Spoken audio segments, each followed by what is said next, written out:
you're in an altered state. You're not in your right mind. Everybody's like in a daze. And then you've got this leader saying, oh, like you all are looking really beautiful now. You know, you're doing the best work in the universe that you could possibly be doing because you're bettering yourself and we're bettering humanity. You don't see a doctor. You don't see a psychiatrist. You just do more yoga. Like you just need to do more meditation. You just need to do more volunteering, which we called seva. I gave away 8 years of like prime years of my life, thousands and thousands of hours of free labor to this group. I thought I had to like marry a Sikh yogi. And then there's also Yogi Bhajan himself, who had a secret, untalked about, endless harem of women that he slept with. He made sleep with each other. He pitted against each other. What he said was the way that children are raised in the West, the parents get too attached to the children and it creates too many psychological issues between the child and the parent. So to overcome that, what we're going to do is child swap. Oh my So gosh. like children would be sent across the country. So all of that stuff that was like still unresolved, you know, that I came in with in the first place, it all just hit me in this wave the second I came out, being duped. Worldview and reality that I thought was real wasn't.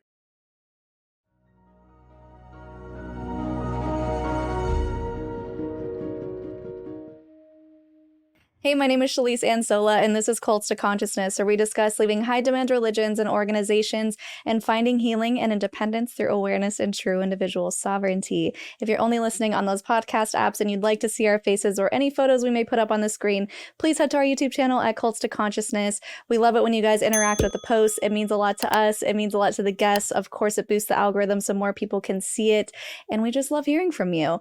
Also, little note here, if you are interested in shorter clips, we did start a sister channel at Cults to Consciousness Clips, where you can see 8 to 10 minute videos from our previous interviews, some that you may have missed and may want to check out the long form as well. You can check that out in the description. So today's guest, we were referred to her from a previous guest, Charlotte. She is part of a documentary as well as Charlotte on HBO, I guess they call it Max now, Breath of Fire, which is all about Guru Jagat. So we covered this, I would say 6 or 7 months ago, and a documentary is about to come out October 23rd. So I'm really looking forward to watching that. We got a guest today who is on that documentary. We'll be talking to her about what it was like being involved or adjacent to some of these other problematic yoga instructors or self-proclaimed gurus, the 3HO group, Yogi Bhajan, as well as Guru Jagat, and how she was able to deconstruct all of that. So thank you so much for joining us, Dr. Jules. So happy to be here. Thanks for having me. Yes, I appreciate you being willing to come on and share, especially after doing a documentary. We know how draining those can be and just hours and hours on set, and then they use like 10 minutes of everything. So that's why we wanted to bring you on and give you the opportunity to basically give anything that you feel like was missing in the documentary, because you did say that you have seen a preview of it and so you know what made the cut and what didn't. So I'm really looking forward to getting more behind the scenes and more of your story here today. Yeah, absolutely. Okay, so let's give people an idea of your backstory, kind of what led you into joining these groups, looking for something outside of yourself, needing some sort of spiritual practice, and how you got involved. Yeah, so the long and short of it, I was living in Los Angeles. I was living in Hollywood. I had come out to LA from New York. I had gone to college in New York, and I had mostly grown up on the East Coast, although I am originally from Southern California. So I kind of had both. But when I was 21, I made the decision to go into the entertainment industry. I was kind of like, YOLO, now or never. If I'm going to do it, I'm going to do it now. Like right when I was, the last couple of years of college debating, am I going to do this? So I decided to do it. And I was pursuing acting in New York. And so that's like Broadway, a lot of theater. I was auditioning for Broadway. I was not getting callbacks. However, I was booking a lot of television. So I had a manager in New York who thought it might be a good idea for me to come out to LA. So I came out to LA. I didn't have any friends. I didn't have any family in Los Angeles. I found the best apartment I could find. I tried to set myself up really well. And I had a manager and I was auditioning a lot, but I was so lost. It was incredibly overwhelming. It's a very different culture from New York, where I had Mhm. lived for the previous 8 years. And I just did not have any support. I didn't have any social, like I said, no family. I didn't really even have much direction. The manager I had was not wonderful. And like I said, I was auditioning a lot, but it was the 2008 economic downturn. And that really did affect like the whole entertainment industry as well. And, things weren't being, production went down. And so then like people, opportunities went down. And so like even like tiny little roles were going to bigger names. And it was just sort of harder to get your foot into the door. I was auditioning, just not booking anything. And I was working for my dad's company, like on the side remotely, just so I could get my rent paid. And I finally booked this one tiny little, interestingly enough, documentary. And the documentary had these little like interstitial like skits. And so I was an actor in one of those skits. Okay. Yeah. Director of that called me up after the shoot and was like, "Hey, I'm watching the dailies. Like, you're great. You're so much fun. And it was great to talk to you. Do you want to go out to dinner?" So we started dating, and then that guy sort of became my world in LA. So that became my social life. Like any friends he had, those were basically the only friends I had. And so for my first basically 2 years in LA, that was it. Like we explored LA together. I was maybe getting like tiny little like not real gigs, but Been there. yeah. I mean, I was Been there. I was broke. He was broke. Like yeah. Anyway, I kind of, we were at that point, like after 2 years where it was like, where's this relationship going? And we were kind of having some issues anyway.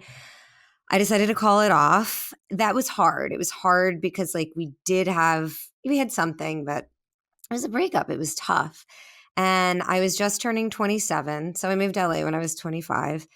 And I immediately like got into a relationship with an actor that I'd met at some auditions. And he was a child actor in LA. And anyway, he like seemed like he knew things and was like on to stuff and could like show Mhm. me, the industry and just like open up doors for me. And he did, but I don't know that it was like necessarily the doors that I thought would be open. Like he took me to Burning Man and introduced me to some psychedelics.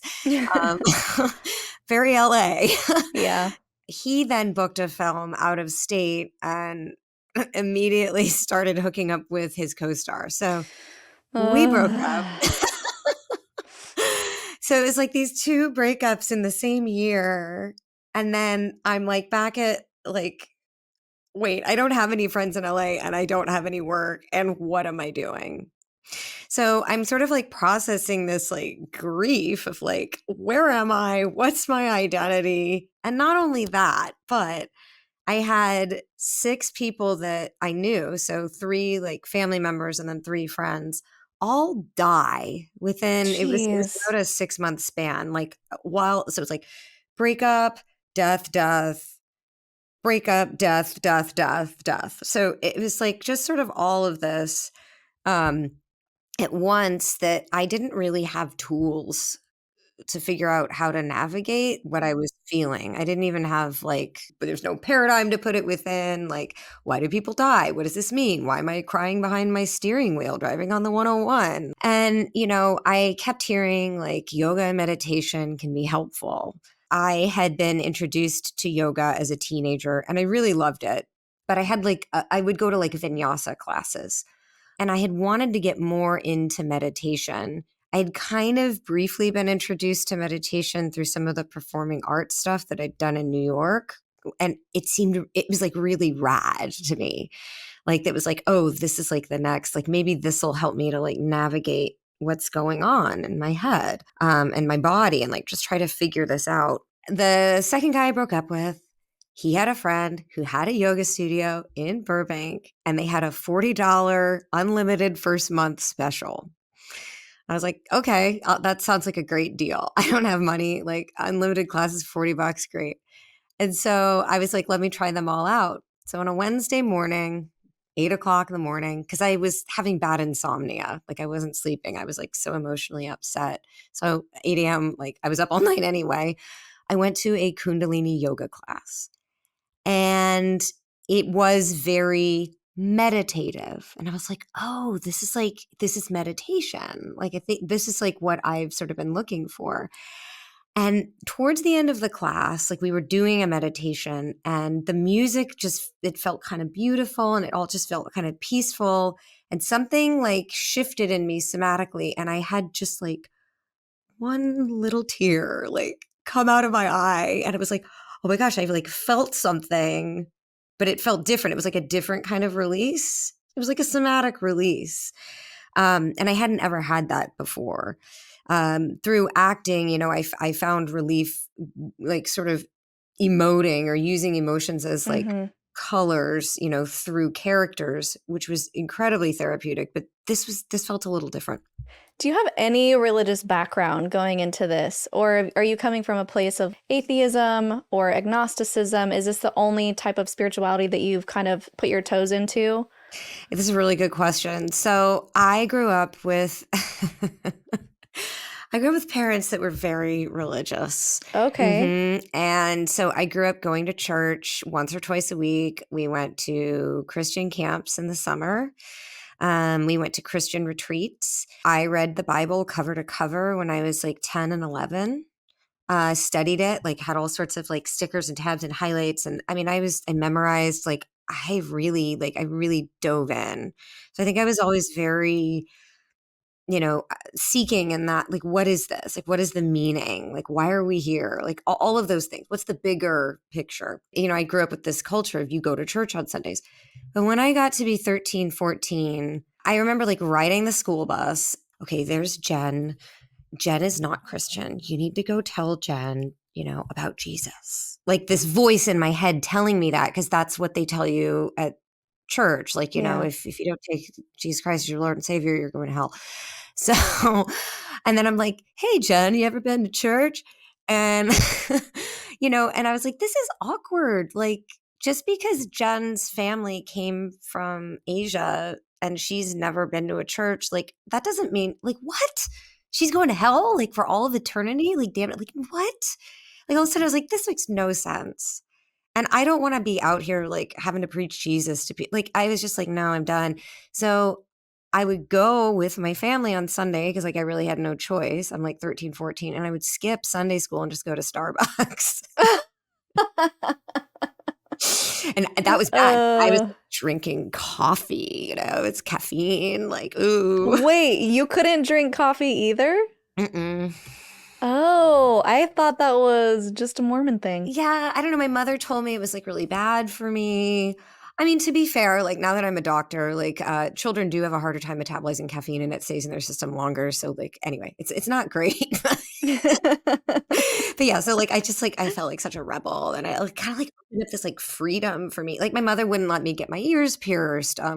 Like new tattoos, like, you know, you had to dress a certain way. They were very straight and narrow, my Yeah. parents. So yeah, so by the time I was a teenager, I was really rejecting church. I was rejecting all of that. And that's when I like, cause it was the 90s and Hollywood, like yoga was big. And it was in the movies and it was in the magazines. And this is long before social media and the internet wasn't really yet a thing, but like it was in magazines, like celebrities were doing yoga. So like that seed was planted. Yeah. And I grew up outside of DC in Virginia. So it was super suburban, like just super, like just, you know, public school, like just everything, like just normal 90s. But like I wanted to be in the big city. I wanted to like, you know, I wanted the lights. I wanted the action. And so as soon as I could drive, I started driving myself up to New York because it was probably like also in magazines and then like on the internet. I kind of like was like dipping my toes into things like Kabbalah and or Kabbalah, however you say it, and Buddhism. You know, like I would like look at Buddhist quotes, but I didn't really have a practice of any sort. And so I think like most of my 20s, it was just yoga, like a vinyasa yoga or a hatha yoga was kind of like the most spiritual that I got, if that makes sense. Yeah. So then it's like I have all this stuff happen to me, but it's like, I don't know. I'm not turning to the church. I tried. Oh, I tried. I tried to go back to church, and I was like, like I would sit there in the little like breakout groups and stuff that they had, or like the little like, like home group sessions. Like I really tried to be a joiner with the church, for the social aspect to meet people. And I was like, this is just not resonating for me. Yeah, I did the same thing when I moved to LA by myself, no family, no friends. I was like, maybe I could go back to a Mormon church just to meet friends because I already Right. left. And then I sat in on a lesson. I'm like, what the hell am I doing here? None of this makes any sense to me anymore. Why are they like, once the goggles are off, there's no going back. So I get that. So you're in this Kundalini yoga class and you have some sort of spiritual awakening, which could have just been, like you were saying, a somatic response to all of the trauma. You're allowing yourself to feel. You're just being still, which I think is so underestimated in no matter what part of the world you're in, no matter what you believe, just being still can be such a beautiful experience. So you're there, you're like, okay, this is different.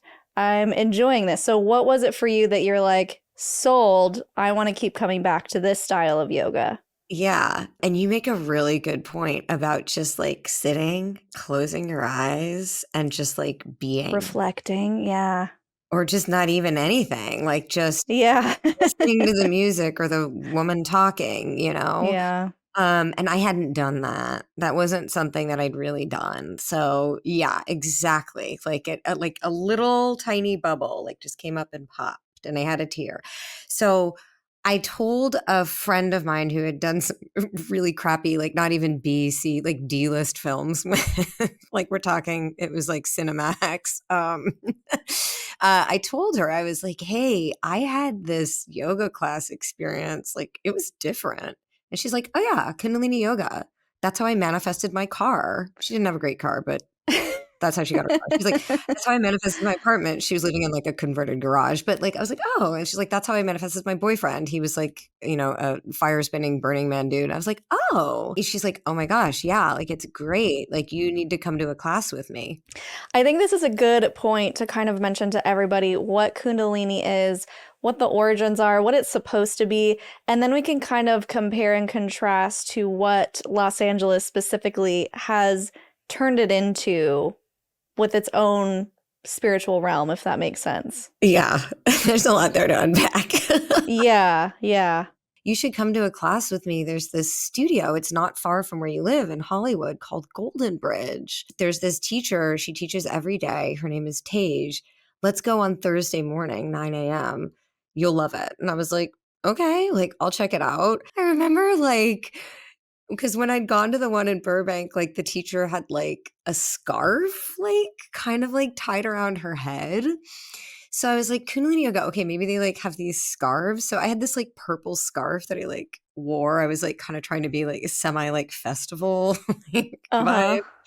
And I show up at Golden Bridge with my friend and I'm like, whoa, what is this? I mean, it was like an arc. It was like this gorgeous hardwood, these like huge, like 40-foot ceilings, maybe bigger, big beams, like giant open space, like this stage in the middle, these huge, like 6-foot, like amethyst crystals, and these tonkas from Tibet, like, and all this beautiful, like South Asian artwork everywhere, and this mega sound system.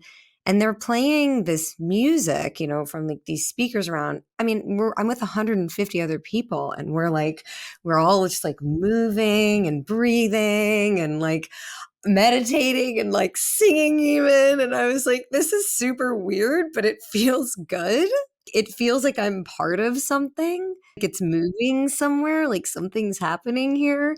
And there was this woman on the stage, like, giving us directions and little stories and stuff. And I didn't really think much of her, but I was like, this place is a vibe. I kind of dig it. And they had said when I walked in, like, do you want to do the new student special, 10 classes for $100? I was like, well, let me see like how I like the class. And then they were like, yeah, that's fine. Of course, afterwards, I was like, I feel great. because I was high from hyperventilating, all this fast, rapid breathing, and you're like holding different poses for like 5, 10, 20 minutes, singing, you're activating your vagus nerve. You are like moving muscles. You're getting into essentially like an altered state, like an altered Mm. biophysiological state.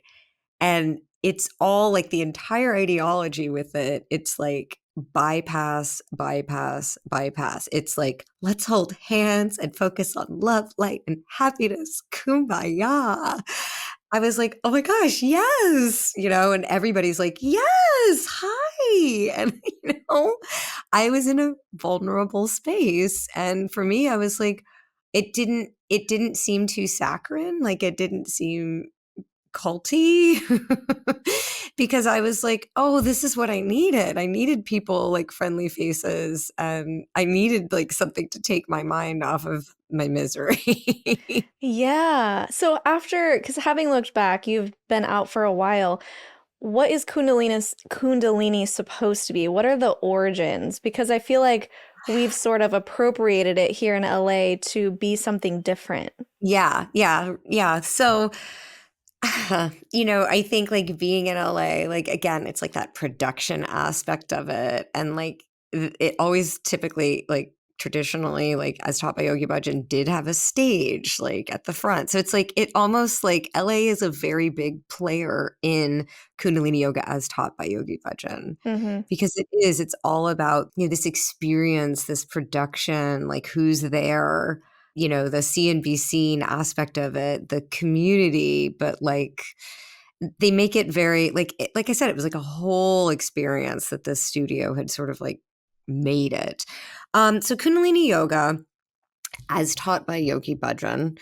Yogi Bhajan came to the United States and I think it was like 1968. He was from northern India. He was a customs officer, like worked at the New Delhi airport, but he had spent some time in Amritsar, which is like the sort of like religious seat of the Punjab. I think sort of like his family, like ethnically, like they were Punjabi. He was, when partition happened in the late 40s, 1940s, he was actually like he came with the families, all the like refugees to New Delhi. So it kind of was like a traumatic, tumultuous time, like his coming of age years in India. So like there was sort of a trauma background for him that I think is kind of important, in light of his story. So he did spend some time in Amritsar, like I was saying. That's where the Golden Temple is. And Sikhism is the world's 5th largest religion. So even though he grew up, I think part of his education was at like a Catholic school with like English white women teaching him, like strict English white women. Also a very interesting point. He religiously sort of identified like with Sikhism. And so he like wore a turban. He wore like traditional like Punjabi clothes, usually culturally. He started teaching Hatha yoga in New Delhi at some point. I had spoken with his wife sort of at length about it. So I know that he was teaching like yoga classes out of his house, and that he had done some kind of like at some point in his youth had studied with some kind of a yoga teacher, and he had an interest in it. And being from India, and he was savvy, he was smart. He picked up, little bits of Ayurveda, little bits of like, sort of like the Sanskrit, Hindu, like those kinds of traditions. But he also knew an awful lot because, like I said, he was sort of like a practicing Sikh. I don't know that I say it right, but Sikhi. And so anyway, he comes to the West. He first came to Canada and then he came to Los Angeles because he heard, that there were all these young people in the United States. And also like the Beatles came to India. Like it was a thing, like this East-West thing was happening.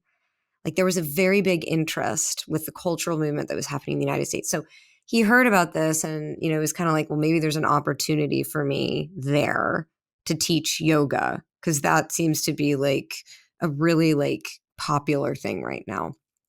And it was this whole movement where young people, hippies, were looking for their guru. They were looking Mm-hmm. for something from the East, like is sort of like to give them a paradigm for understanding and expansion. Like, how can we find peace and hope and happiness? All of that. Anyway, so he just starts teaching these like yoga classes, and he kind of like cherry picked from different aspects of what he knew. So it's like he had this like blend, his own blend of stuff from Sikhism, which is not yoga. This is a religion. This is a spiritual tradition, like a 500-year-old plus, you know, and the origins of it are even older than that, plus like hatha yoga, plus he says he studied tantric, tantric yoga, plus like some of this stuff from like the Vedas, Puranas, whatever these ancient writings that the more like Sanskrit stuff. I'm not a historian on all this, but he just sort of like made his own little blend of exercises. And it was like he would, he got a couple hippies to like sit down, and he's like, okay, like now I'm going to teach you how to do this breath. Now I'm going to teach you this mantra. Like if you chant this, like this is sort of the meaning of it. I think, though, it's important to understand that culturally, because I've noticed this with like the way that like other like, South Asian gurus or, just sort of the way they talk, there's this like sense of hyperbole that we don't have culturally here, like in North America. He would say things like, if you chant this one thing, it will be 10,000 times more powerful than anything else you've ever, like it was like spinning this sort of like magical story around everything, and like in a prescriptive way. So he would be like, there's a mantra for, finding your soulmate. There's a mantra for having your hair grow. There's a mantra for, falling asleep. There's a posture for falling asleep. There's a food you need to eat that will, help your liver in this way. Like it was just this all encompassing breath, movement, mantra chanting, singing, lifestyle. And so lifestyle including what you wear. So there's like a costume, which is usually white because white expands your aura, he said, plus the turban. And I know Charlotte talked about this too. The turban is religiously for Sikhs, there's this whole ritual, and there's this, there's a whole history like there with that. But Yogi Bhajan, whether he wore a turban for that or not, like he was saying it's, to protect solar centers, your 10th chakra, your crown chakra, the bony plates of your head, like making sure that everything is like in alignment, like you're going to get this cranial adjustment from wearing a turban. It's for protection. I don't know. Everything had a story spun around it, why you do these different things. But there was a sense that it was all very magical and exotic Mm-hmm. because it's coming from a man from literally the opposite side of the planet. I thought that Kundalini actually did come from somewhere in the East. Did he make it up? I think the term, so like, I'm not a historian on it, but I have like, I've seen books, I've met other people like when I've been traveling who maybe did like a Kundalini yoga training, but it wasn't Kundalini yoga as taught by Yogi Bhajan. So like a style of yoga, so I don't know, how and why he coined or picked up that term. In Mm-hmm. his teachings, it's that the Kundalini is this energy that sort of resides, the second chakra at the base of the spine. It's the sex organs is the second chakra. So it's like the creative energy of the universe, the life force.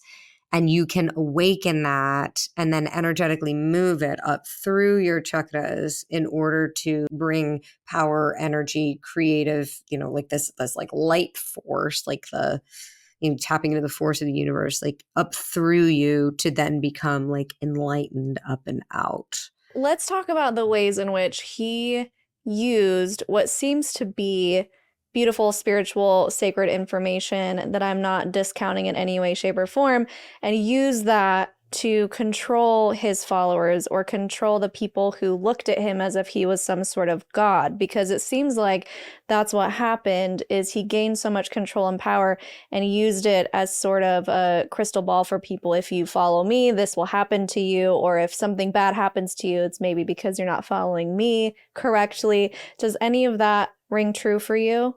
Oh, 1,000%. You're doing this yoga, you're doing this meditation, like, and he's teaching this. Okay, no doubt, like without a doubt, you're having, like I said, biophysiological. There's like probably like chemical changes that are happening.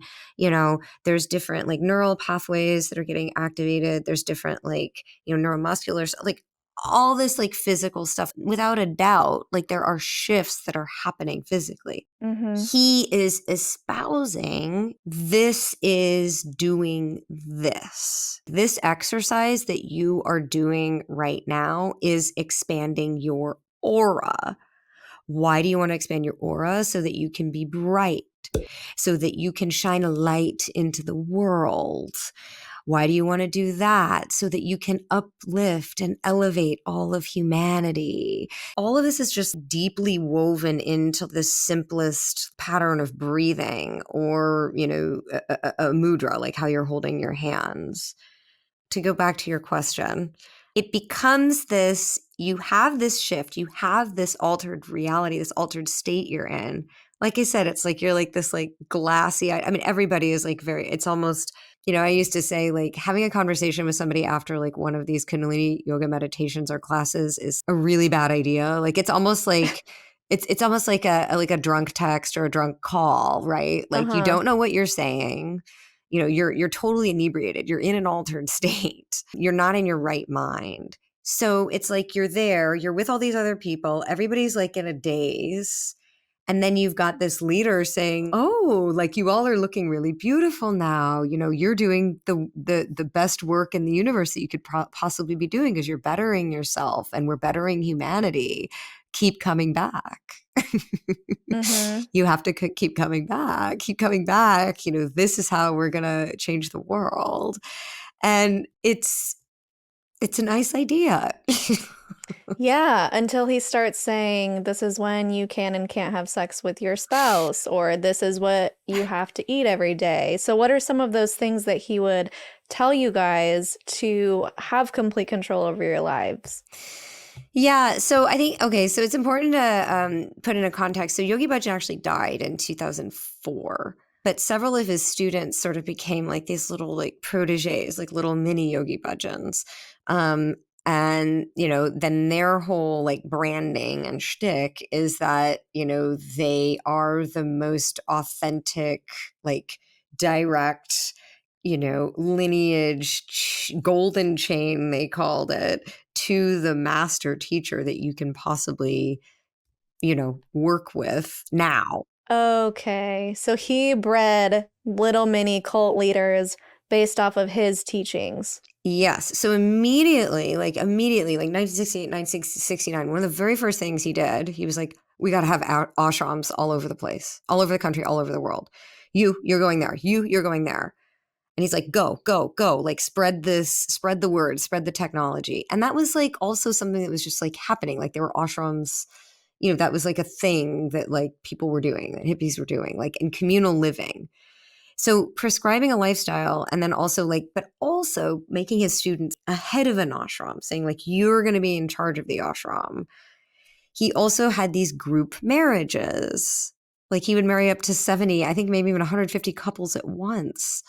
Like these giant, like, okay, you're marrying you. Like he would literally look at people and he'd be like, your aura's going to go with your aura. Like Oh, now you're going to wow. be married.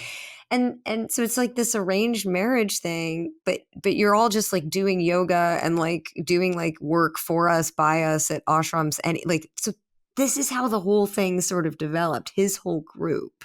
Bypassing, right? Because you're literally chanting things like love, love, love, or God, God, God over and over and over again. and you're feeling high from like doing all this breath work and doing all this yoga and meditation. So you're feeling different.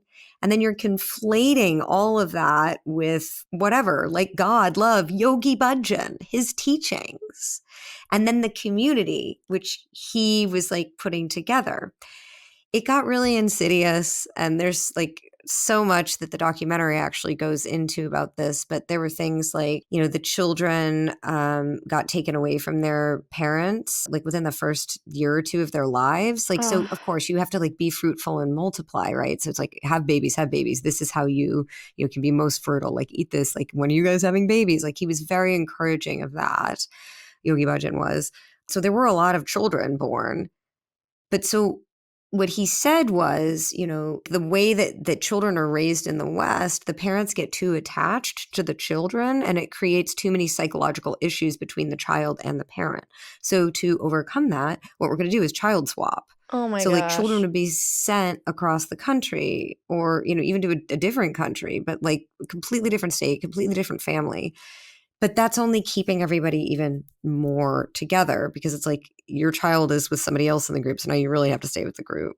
Jeez. That's a nightmare.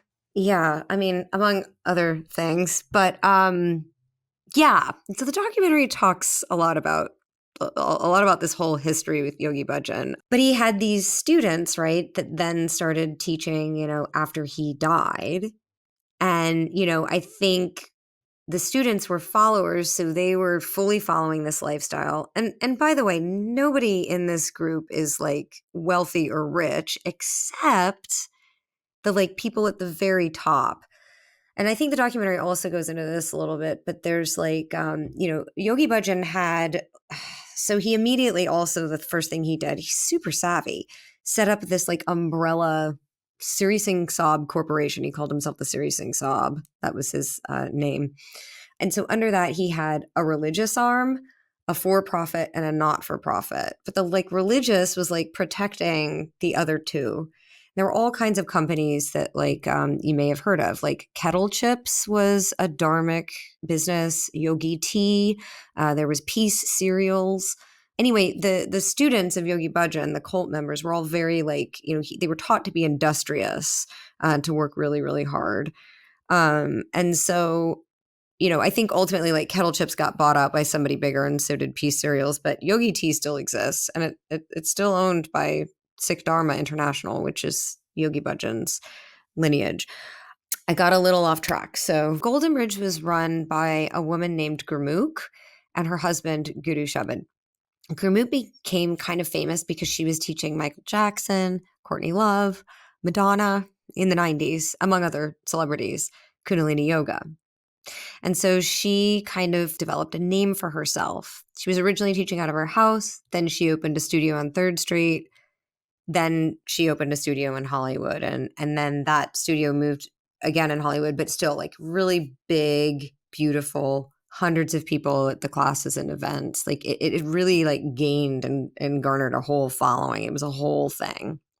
And a lot of events they would bring in, like when I was first going to Golden Bridge, Gabrielle Bernstein was there all the time, for example. There were various journalists, various monks that had written books and sort of like spiritual names would come and like speak and do workshops. So it was like a whole thing. Yeah. So, with all of this celebrity attention and these monks who seem to be giving it this reputation of being a legit place to go and awaken your Kundalini, what were some of the things lurking underneath that made it problematic? I mean, clearly there's a documentary about it. So, what is it that the general public or its attendees or people who were passing by were missing that were going on? Yeah. And this is like, it's a really important topic, especially like sort of like now in the wake of like leaving, you know, the group and leaving that community of people, like these people that were my friends and that I worked with for like 8 years. Because there's this thing that's going on right now. You know, you'll encounter people that are like, oh, I love Kundalini Yoga. Kundalini Yoga is great. Let's go to a class. Like there are still Kundalini Yoga classes happening all over the place. People are still teaching it. Like it's still a thing. You know, you'll hear someone say, well, I love Kundalini Yoga. Kundalini Yoga works for me. I love the community of people that I've met through Kundalini Yoga. And there is this kind of like right now, there is sort of this dialogue that I've noticed has been happening where people are like, oh, this documentary is coming out. It's just going to trash Kundalini Yoga. Like, I'm not going to let anything or anyone like take away from like all the wonderful things I had through Kundalini Yoga. Mm-hmm. So I think it's important to distinguish between like, and really like let's like unpack this a little bit. Somebody like myself, I really loved the first yoga classes I went to. I wanted more. I wanted to go deeper. I felt so good that I wanted more. And the teacher is telling us in the classes, if you wear a turban, if you go to teacher's training, if you come to this event, if you drink this in the morning, if you do, like literally giving the teachings of Yogi Bhajan, you know, as a prescriptive, like you will, like this wonderful thing will happen to you. You will have all this prosperity. You will have a glow. You'll have more capacity. You'll be able to better handle things in the world. Like it's all, and I was like, yes, I want that. I want that. I want that. So I was one of these people who kind of like was going deeper into it, if that makes sense. And Mm-hmm. like, I didn't have the money to keep doing like, you know, buying classes at the studio. So I immediately was like, hey, is there like a work exchange option? Like, can I work here? I worked for free at Golden Bridge for 15 months so I could go to classes before I was finally hired on as like a front desk manager. We ended up getting paid like, it was like $6.20 an hour, like by the way. So it wasn't really a job. Yeah. Even within Golden Bridge, I think it's important to understand, and I know I'm jumping around a lot. Gurmukh and Guru Shabad at Golden Bridge, they had a business. They were trying to make money. They were trying to get themselves and their name out there, and they were trying to get their brand all over the world. So like they had an agenda with that. And they were sharks. They were like business shark, social climbing kind of people. And it kind of like went top down at that studio. And I think this got replicated at some of these other LA studios as well. Like in particular, the Rama Institute, which is now like no longer a thing. It recently, like just in the last couple of weeks, like there was a bit of Rama drama and the whole thing like split. Very, very common in this community. Like there's constantly these like splits and blow ups and like implosions and people like splitting and going their own way. Like it's always because money and like power and control, like those are the ultimate themes at the center of all of this. Because it's like these people, you know, who decide to teach it, it's like what's the draw? Like this is sort of like a kind of, you know, magic that like makes people high. It puts you into an altered state. People feel better. And with the teachings, you know, you can tell people like, you know, it's like these different recipes, like you do this and this is going to happen to you. And people eat it up. I think especially in a place like LA where, you know, there's a lot of just being really ungrounded and a sense of like competitiveness, especially with the entertainment industry. And it's a huge city, like feeling lost. So what I'm hearing is that you may have a beautiful experience with Kundalini Yoga, but what these people did, what these leaders did, was essentially capitalize on people's higher state of mind and get them to give them more money, give them more power, more fame. And what it sounds like is it's basically kind of like church, right? You can go to church and have a beautiful experience, but some people get sucked into a point where their entire world is eat, breathe, and sleep church and give everything you have to the church to a point where you don't have true agency anymore. It's this illusion of choice where you think you are choosing it, but in reality, someone is pulling the puppet strings. So I think this is a good disclaimer of we're not saying yoga is bad and yoga is evil and yoga is whatever, because I think just like anything can go to the extreme. That's what we're seeing here. That's what's being illustrated, is these people saw an opportunity, capitalized on it. Maybe they did truly believe in the teachings themselves, or maybe they saw an opportunity to make a lot of money and become famous. And that's where I want to bring in Guru Jagat, who has since passed away as well. But I think the documentary centers around her. So what was your experience or perception of Guru Jagat trying to become this famous powerhouse with Yogi Bhajan's teachings? Yeah, and just like you're saying, like I mean, I've seen like in forums online and stuff, like even people who had attended like Guru Jagat's classes and stuff, they're like, oh my gosh, like this documentary is like, just gonna like hate on Guru Jagat, like no, no, and people are like, I had such a great experience with Guru Jagat. I had such a great experience with the yoga. Like I never drank the Kool-Aid. I never went down that. And it's like, okay, it's like I have to take a step back because to me, what I'm hearing when I hear somebody say that, so as somebody who was deeply involved with Kundalini Yoga and then sort of its parent organization, the Happy, Healthy, Holy organization, 3HO, okay, which is sort of like centered in LA and New Mexico, northern New Mexico. Okay, so if somebody says they didn't drink the Kool-Aid, but Kundalini Yoga works for them, so you're saying that I did drink the Kool-Aid. You're saying that I was naive, that I was stupid, that I didn't see the signs, like things like that. And then it almost like puts like people who are like, well, the yoga works for me. To me, what I'm hearing is almost this like unexamined privilege Mm. of like, well, I wasn't that naive. Like I wasn't that dumb. Like yoga's great. I just have to reiterate that, this yoga, this group, this parent organization like Yogi Bhajan, 3HO, Kundalini Yoga, it is so steeped, like there's so much abuse, like so much, and the documentary goes into this, right? It really does in detail, so you'll have to watch, but it's so baked in to the teachings, even into these little prescriptive like yoga exercises, that for a lot of us who have examined, who have cared to try to parse this apart, listen to the stories of the children, the second generation that, survived all of this abuse, being taken away from their families, being sent to boarding schools in India where they were like grossly abused. Many of the children committed suicide, like all kinds of psychological issues. There's that. And then there's also like there were federal crimes within the group. Like there were drug busts. There were people that went to prison, like federal, like what? Like it's wild. And then there's also Yogi Bhajan himself, who had a secret, untalked about, endless harem of women that he slept with. And not only that, he made sleep with each other. He pitted against each other.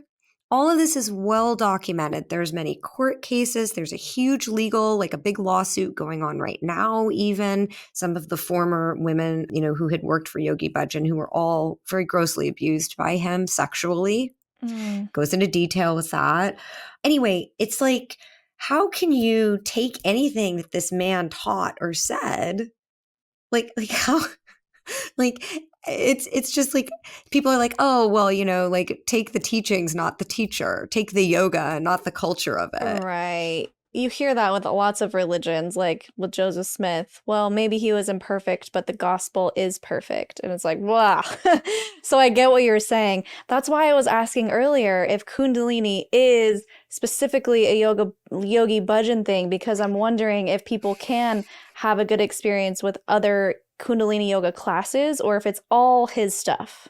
Right. So because his teachings are like very like, it's inextricable, like the grossness, the horrificness, the horror from like, a yoga exercise, right? Which in and of itself, like it could be very innocent.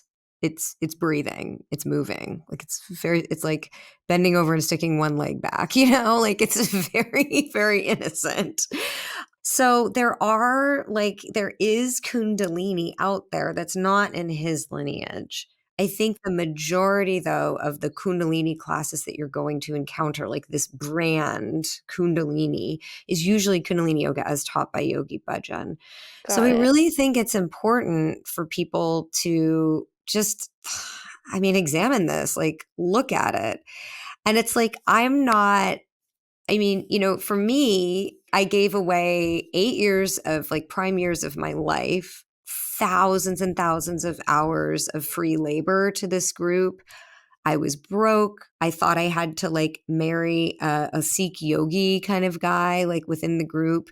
There weren't any men, by the way. It was mostly women. Mm-hmm. Within the group, there's actually a lot of women that get involved with women, and that's like a whole nother topic. That's something that's kind of baked into the teachings as well in between the lines.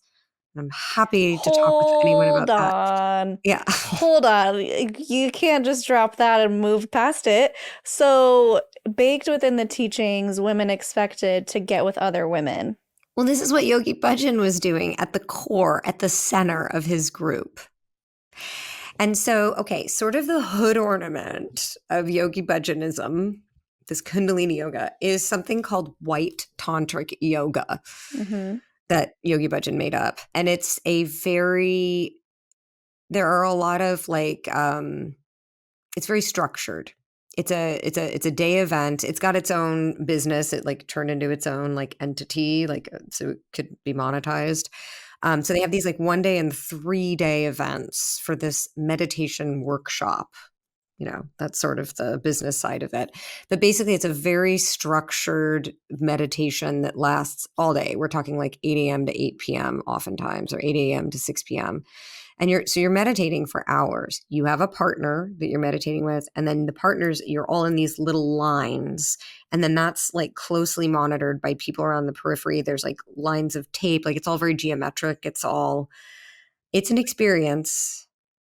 The White Tantric Yoga was originally taught by Yogi Bhajan. He was originally the one who like would sit on a little stage and tell everybody to get in these lines and do these exercises together for 30 minutes, 31 minutes, 62 minutes, like 3 hours. Like you're going to be in these positions. Hold this. You're like eye gazing with each other. You're holding hands. You're doing mudras. You're chanting. It's wild.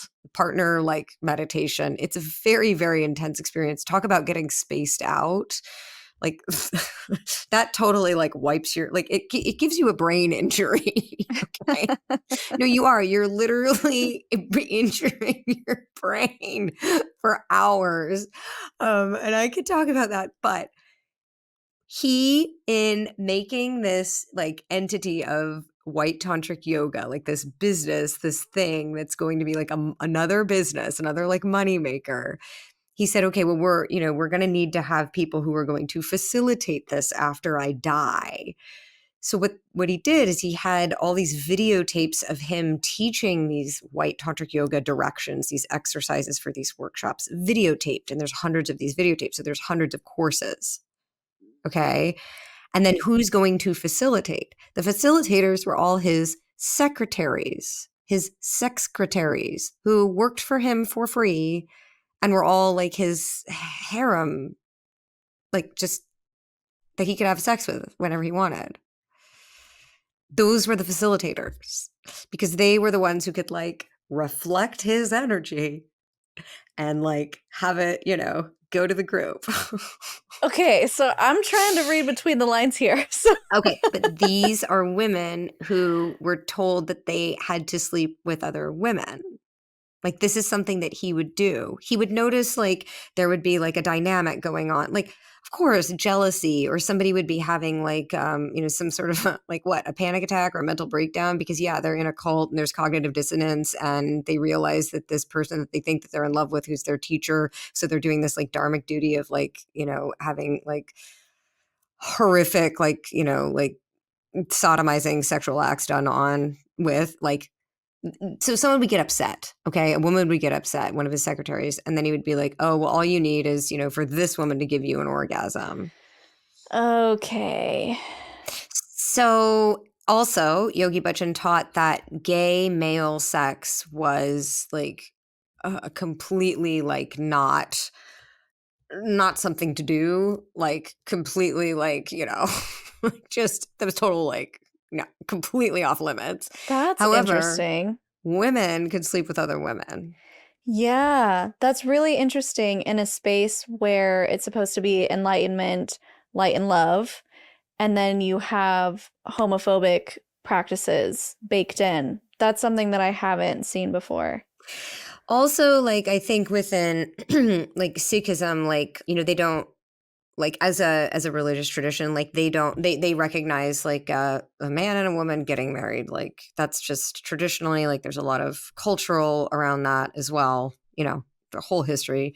So I think it's sort of difficult because Yogi Bhajan, part of his teachings was all the Sikh stuff as well. So his students identified as Sikh. So that's another thing Hmm, to like put in there. that makes And then sense. So it's more of a religion than it is just a yogi practice. yes, I should have said that at the beginning. So there's like all this like really, and he encouraged like his students to like create basically these temples, these Sikh temples, along with their ashrams so that they could practice the religious aspects of things. So it was like totally interwoven. Got it. So, okay, so Guru Jagat. So Guru Jagat was Katie Griggs. She was a yoga student who may or may not have ever met Yogi Bhajan. She sort of started practicing Kundalini Yoga in Los Angeles around the time that he died. Hmm. And so she then became a teacher because that's what you do. You like go to classes and then somebody recruits you to a teacher's training and then you do a teacher's training and then you start teaching. And so she started teaching and she also was making these little astrology videos. And she taught at a studio called Yoga West, which I don't think exists anymore, over Pico Robertson area. She started coming to Hari Jiwan, his classes. He was teaching at Golden Bridge in Hollywood. He was also teaching out of his apartment in Venice. He had gone to prison probably somewhere between 1999 and 2001. I don't know the exact dates, for about 2 years for it was like basically like a business supplies scandal. I know Charlotte had mentioned it. They were basically like scamming people over the phone. Like they would sell somebody business supplies, but then never actually, it's like they would get the money, but not supply the business supplies. Hmm. It was stupid. So he goes to prison. He was married to Tej Kaur. Okay. These were just students of Yogi Bhajan's. They had dharmic jobs like within the Dharma. So that's the group. That's the name of the group, right? They call themselves like being in the Dharma. If you're like in the cult, you're dharmic, you're in the Dharma. So they're doing like, whatever various jobs that Yogi Bhajan would tell them to do. He told them to get married. They get married. They have a child. He goes to prison. Harjiwan goes to prison for this scam. And Tej and him get divorced. And so then Harjiwan comes back to LA. And it's like at that point, like, what is he going to do? He's a felon. He like wears the Yogi Bhajan clothes. Like, what does anybody who's been in this cult for decades at this point like do? Well, you're just going to teach the yoga. You're just going to teach the teachings. You're just going to keep on, right? And so I don't know if Yogi Bhajan necessarily like said like, to Gurmukh and Guru Shabad, you're going to let Hari Jiwan teach at your studio, or if Hari Jiwan said, hey, can I teach at your studio? But somehow Hari Jiwan started teaching at Golden Bridge in Hollywood. And so did Tej. Tej was working there for Gurmukh, like just doing like admin stuff, like checking people into classes, like organizing. And Gurmukh one day was like sick or out and was like, hey, can you just teach for me? And Tej was like, I don't know how to teach. Gurmukh was like, no, you're going to teach. So Tej teaches a yoga class. And then Gurmukh kept asking her to teach. And then Tej just started teaching all the time. And it became a regular thing. So that's how Tej started teaching. She eventually started teaching every day at 9 a.m. So it became like church. And we would call it church. People would call it like church. Sometimes on the weekends, Gurmukh would teach that 9 a.m. class, and then it was, really like church. But I'm like on Sundays. But so Hari Jiwan and Tej are now teaching these little yoga classes at Golden Bridge. Gurmukh and Guru Shabad had this studio. They put a lot of energy, effort, production into it, making it pretty and a whole like space.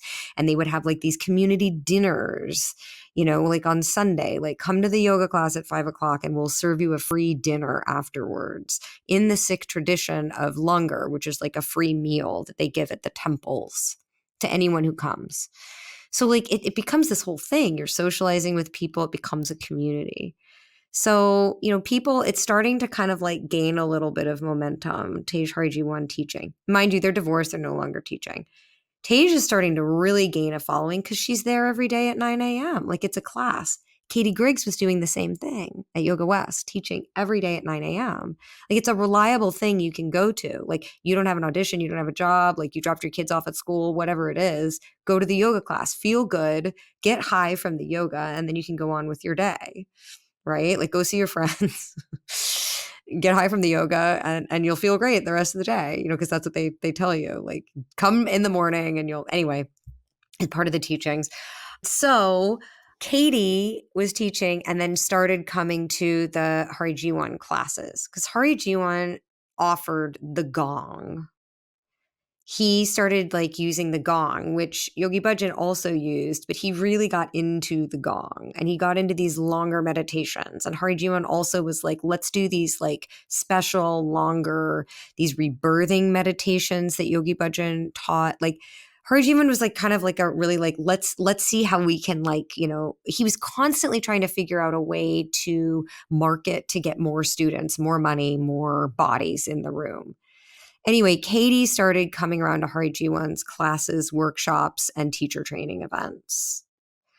And Katie wanted to be famous. I don't think it would have mattered if she'd been a musician or an actor. She was an actress. She was trying to be an actor and a model, like trying, you know, dancer, all of that. She would have done anything. But so I think Hari Jiwan, like, you know, sees this like stars in her eyes, like, you know, gal she was only like a year or two older than me, who's really into the yoga and kind of taking a big interest. And he's like, you know, why don't you come to like my little exclusive, like we have these like little groups like that, you know, it's just us, our little circle where we like talk about the yogic teachings. These are like Hari Jiwan's little, I called them the lunch bunch. He created this inner circle around himself of young, initially 20-something students. And he like had this whole air of exclusivity around it. And it would be these sort of like private sessions that you could go to where like he would just like talk about exclusive things. Like if you came to this one session at this one time, like if you showed up then. And he had these like workshops where like they would be like all day long, but then like the lunch hour, like he'd say, okay, everybody can go get lunch. But then like if you were in the know, you could like go backstage and be Were you with him. part of that? I attended like a couple of them, but to be fair, I felt like it was weird. And here's why.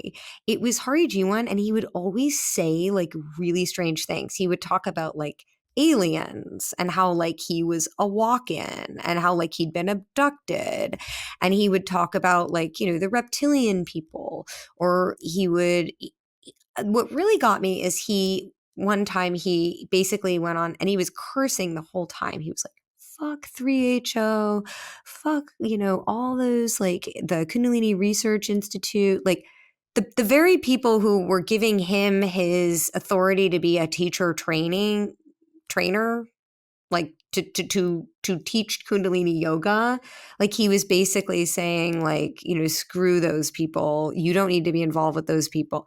And I was like, wait a second. Like I don't understand what's happening here. You're basically saying all these people who follow Yogi Bhajan are like horrible people, but don't you? Like I was like, what? So I was kind of like, huh? And then like a couple of times I remember I asked him questions and his responses to me were very like, it was the energy was just kind of like, why are you asking that? And then he would like just like turn and run away. And I was like, what? Like he would like slam his laptop or his book shut and he would be like, I don't understand why you're asking me that. And like I was like, wait, what? So I was kind of turned off by it. And also like, I was like, why are these people like sitting there hanging on to this man's every words? I didn't drink that Kool-Aid. Yeah, I want to talk about, before we talk about how you got out, what was going on in your life? So you were 8 years into this, and what you thought you signed up for was something that made you feel high and awesome, and you are ready to manifest the life of your dreams. You're Yes. 8 years in. Where is your mental state? How has this helped or not helped you? What has gone right or gone wrong? Like, where are you? A snapshot of your life 8 years in. Okay, so for 8 years, I've been chanting and calling for my soulmate with every soulmate mantra that there is, every Uh-huh. And it soulmate didn't work. song. Yeah, I still haven't found my soulmate. You should have chanted harder, I Jules. should have. I know. I got up at 2, 3, 4 in the morning every morning and would chant that stuff for 2.5 hours, just like Yogi Bhajan told us to. And yeah. So, okay. So I'm about like 6, 7 years in actually at this point. And I had 2 panic attacks. I was running White Tantric Yoga LA. I was part of the admin and I ran the registration and the marketing for it. So these 2 workshops we did twice a year, we did a workshop in LA. I also worked with White Tantric at the solstice celebrations. So that's winter and summer solstice. It's these like festivals, but it's essentially a for us by us labor camp where everybody just like works to be at a camp where we just do white tantric yoga in the middle of it and then yoga and meditation on either side of it and like just praise Yogi Bhajan the whole time. Anyway, I had a panic attack. The first one was it was actually around the election in 2016, the first Trump election, and I was very sensitive to the political environment, the social political environment, and it's elections are always kind of an uncomfortable time in any country. When I've been traveling during an election somewhere, it's you can tell like people are on edge, and so I was very sensitive to that election. And I was at an airport. I was at LAX and I had a panic attack. Like all the people, like seeing the monitors with all the election coverage. It was like right around this time, like end of October, beginning of like right before the election.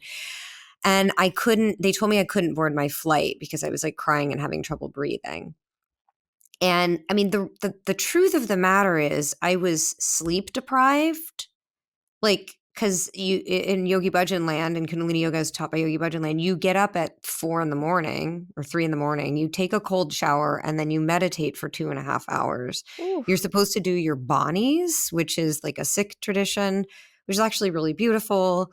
It's like reading these, essentially like, they're like these sacred texts, they're like beautiful poems. So I'm not like knocking any of that, but like, it's not really it's challenging to do things like that in the culture we live in, like in the world we live in. Like if you're like trying to sleep. Mm-hmm. I probably wasn't eating a very good diet. I was constantly going on like, okay, Yogi Bhajan had all these diets and cleanses that he prescribed. I'm laughing because they were crazy. Like one is this melon diet where you're basically only eating melon for weeks on end. There were various like juices, like juicing things. There was like I think there was like a yogurt and pickles diet. He put somebody on like a milk diet for a whole year, like only milk. Ooh. There was like the infamous one where you could only eat things that start with the letter P. What? There was one where you only eat like orange things. There's one where you only eat things that are green. I mean, it was just straight up ridiculous from a medical standpoint, like really ridiculous. But I definitely had hormonal imbalances, and I know that that was like something that happened to a lot of people who like really got into the practices, whether through Rama and Guru Jagat or like other teachers. A lot of hormonal imbalances, anything like you don't have the bandwidth for like life if you're not sleeping enough, if you're sleep Mm-hmm. deprived, right? Um, Anyway, so I had a panic attack at the airport. I got on with my day, my life at that point. Didn't really think much of it. Then at winter solstice, so like 2 months later in December, not even 2 months later, I am in the middle of this White Tantric Yoga, running this 3-day huge White Tantric Yoga event with over 1,000 people. And I'm like the manager that's in charge of the like section that puts that on. And I had a panic attack. Again, I'm not sleeping. I'm getting up at 3 in the morning. I'm doing labor from 6 a.m. to midnight. Mm.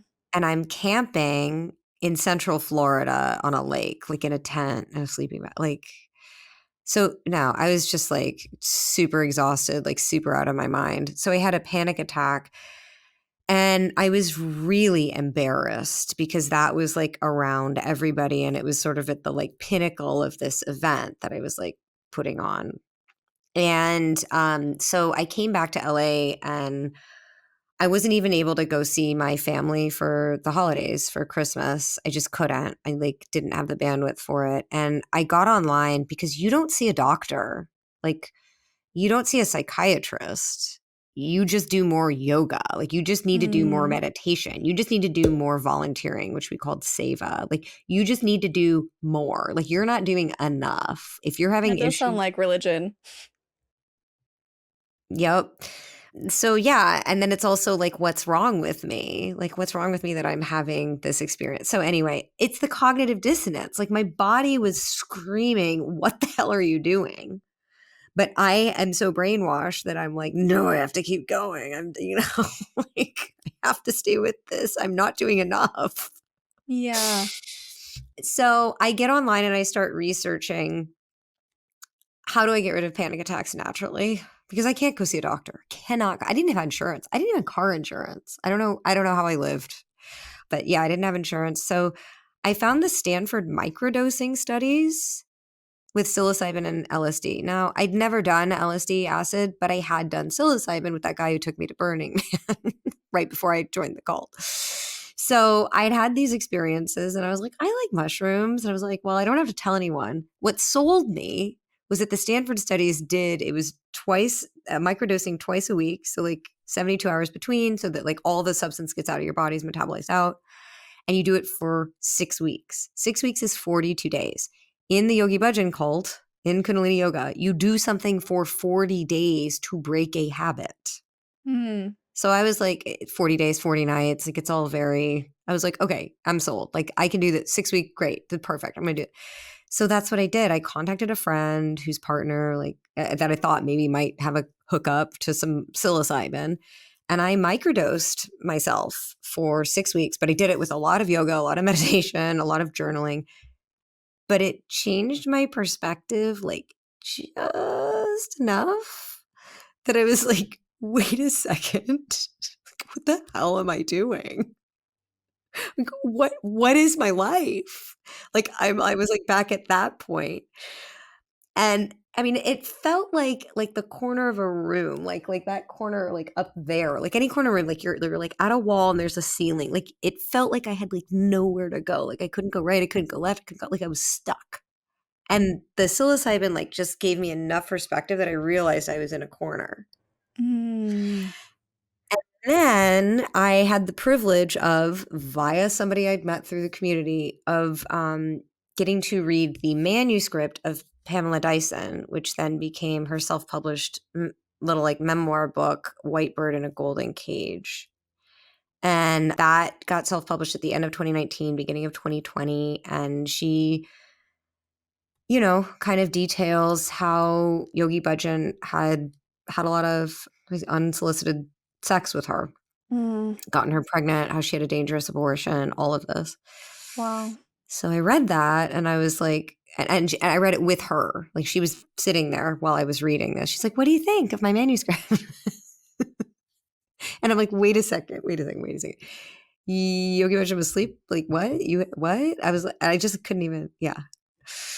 And then there was another woman there who was another former secretary with her. So they were friends. And they started they brought out these like shoe boxes of pictures and albums of pictures from like the 60s, 70s, 80s, like when they were secretaries of Yogi Bhajan. And they started telling me stories. And like, it just all like it was like a Polaroid picture coming into focus. Like the puzzle pieces all just started filling in. And I was like, oh my gosh. So the tantric facilitators were all secretaries. They were all like having this like weird rapey sex with Yogi Bhajan, and there were unwanted abortions, and the children were abused, and people were groomed. And I just started like, I was still involved at that point. Bear in mind, like I'm still wearing the full costume. They called it bana. I'm still wearing the turban. I'm still wearing like almost everything white. I'm still practicing the yoga and meditation daily. But it was kind of like a slow, like, okay, I started like researching like what is a cult? How do I know if I'm in a cult? And I found this therapist in LA in Encino. Her name is Rachel Bernstein, and she specifically does like kind of like cult deprogramming therapy. I reached out to her. I did, a group session with her. She had these little like groups that were less expensive that you could go to, hearing other people talk. And I was just kind of like, oh my gosh, like just starting to recognize the similarities and people like starting to talk about all of this. So it was like, it was a couple year process for me.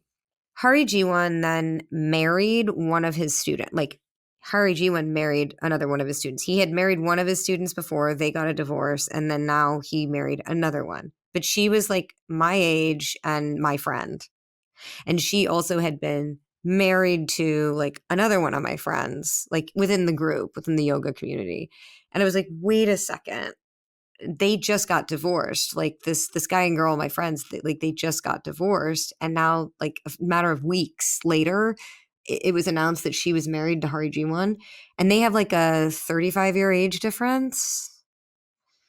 So I was like, this is disgusting.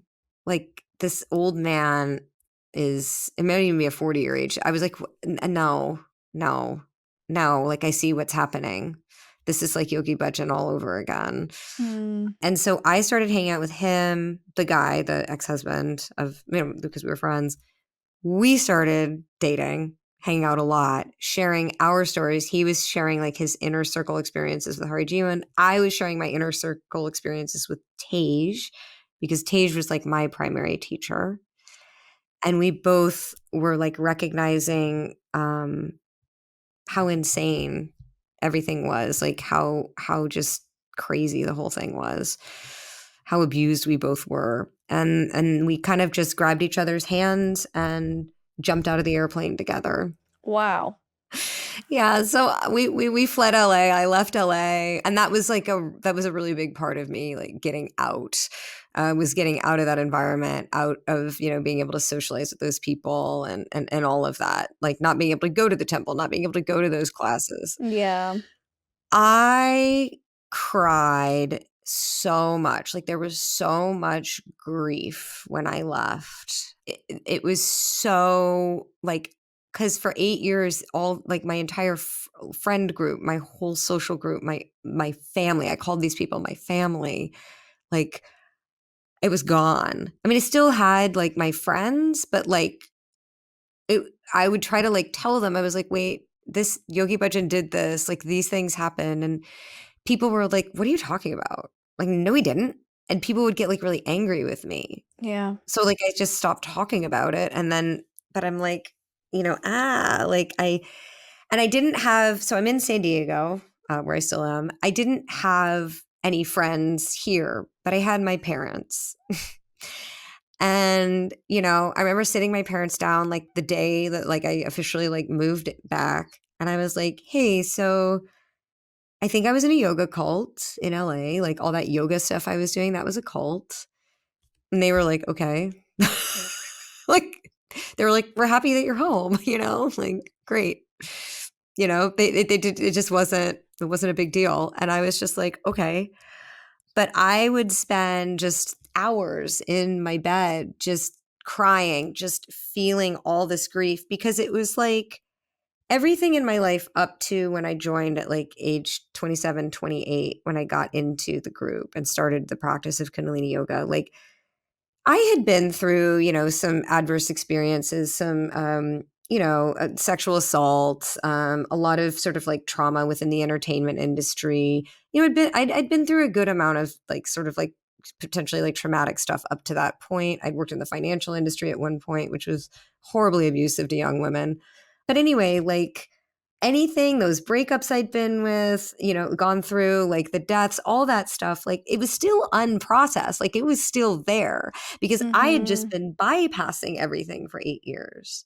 I also had like no context of like pop culture, pop music, because like for like 8 years, my life was on pause. So all of that stuff that was like still unresolved and was like, that I came in with in the first place, it all just hit me in this wave the second I came out. And not only that, but I was processing like this grief of like being duped, like this, this whole like, this bubble that I was in, this whole like worldview and reality that I thought was real wasn't. Like understanding and realizing that. I mean, that was a really, really hard and challenging chapter. I did a lot of therapy. I listened to a lot of podcasts.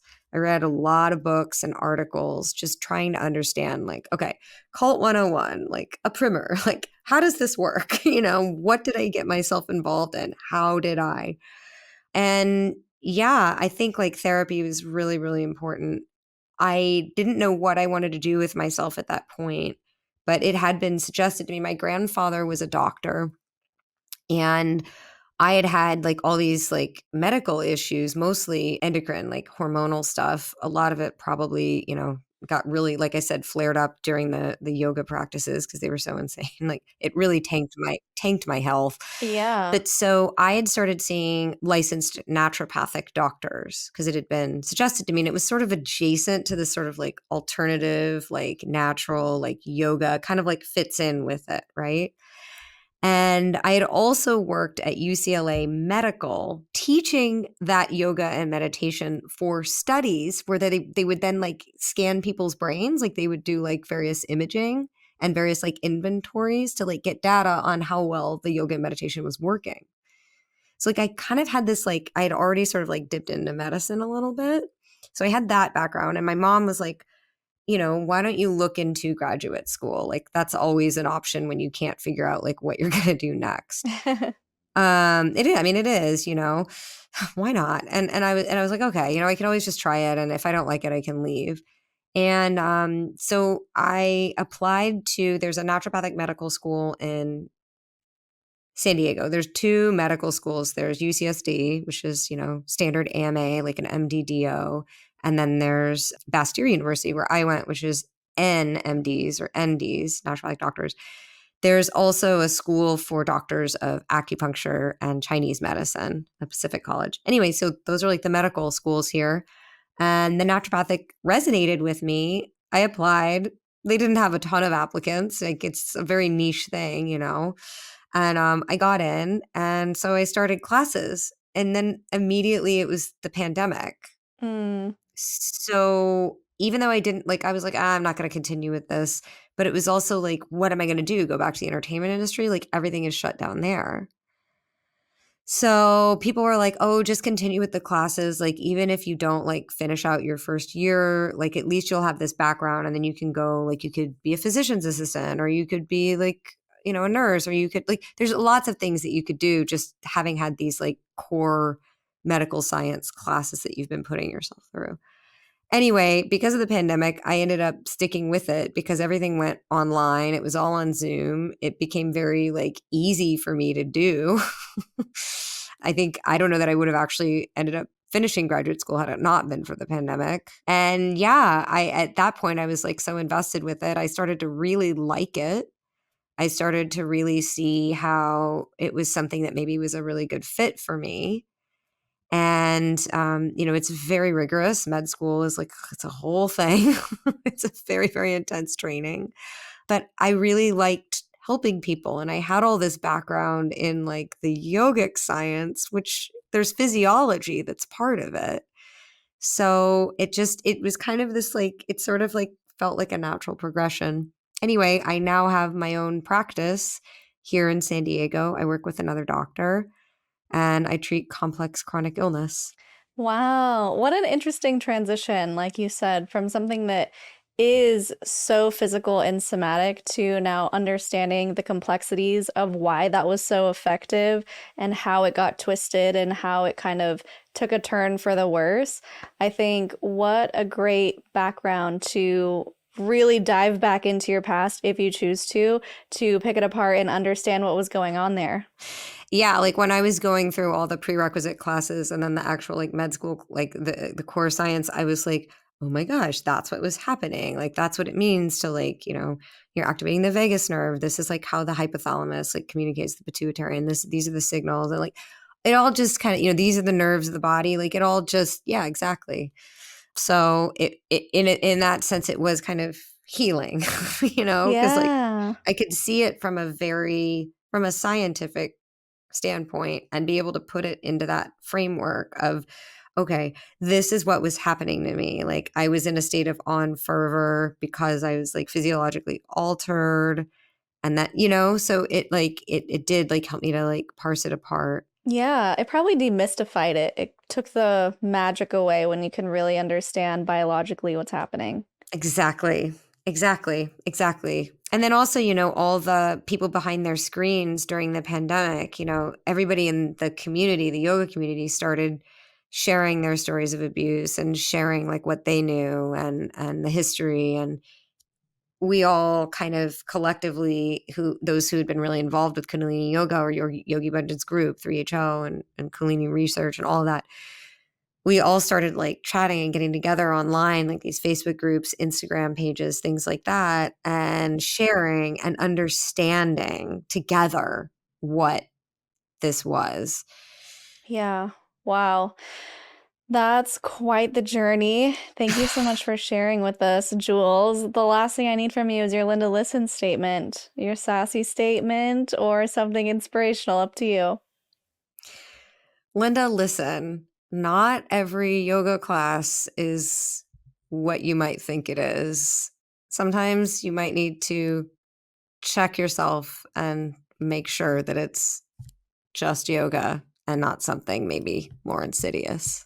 Yeah. Just keep your eyes open and maybe maybe don't make big decisions after you're on a high after a yoga class. I can't tell you how many people would like come together after those yoga classes, events, and meditations and just be like, do you want to go out? Like, do you want to date me? Like, because you feel so good. And Yeah. then many couples got together and then like married like that, but they ended up divorcing. So yeah. Whoops. All right. Well, I'm really looking forward to watching the documentary. Thank you for coming on and sharing pre-launch. And do you have any final thoughts before we go? Yeah. I think with this documentary coming out, I really hope that it just sort of makes people think and makes people talk about some of these things like cultural appropriation and what is yoga and this idea of sort of this like East meeting West and the privilege of all of that. And there's just a lot to think about, so I really hope it does get people talking and thinking. Yeah, I think it will, especially in the comments. I definitely have noticed when we do yoga videos, there's a lot of things people want to say in the comments, and we do love reading comments.